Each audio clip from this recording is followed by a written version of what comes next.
What's the most brutal comeback you've ever heard? When my younger brother was about 13, I noticed he had come home from school with a bit of a black eye and I asked him how he got it. He wouldn't tell me what had happened and I thought he seemed a bit ashamed when I asked him about it, so I assumed he lost a fight and I left it alone. A few weeks later, I heard what had happened from one of his friends who witnessed the event. There was a kid named Joe who went to school with my brother who he'd known since he'd started primary school at about 5 or 6 years old.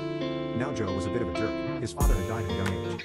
I suspect this was why Joe was always quick to fly off the handle and had a hard time fitting in. He had a reputation for winding people up and generally being a pain in the ass when he was around.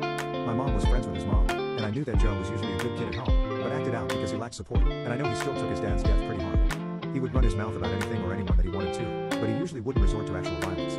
A few days before the incident, our father had just gotten a bonus from work and bought himself a sleek new sports car which has a bit of a feminine look to it. Joe had decided to choose this as his ammo for having a laugh at my brother's expense on the bus ride home. Joe said, "Hey, does your dad do his nails and style his hair? He's driving a girl's car." My brother replied with, "What does your dad drive? A coffin?"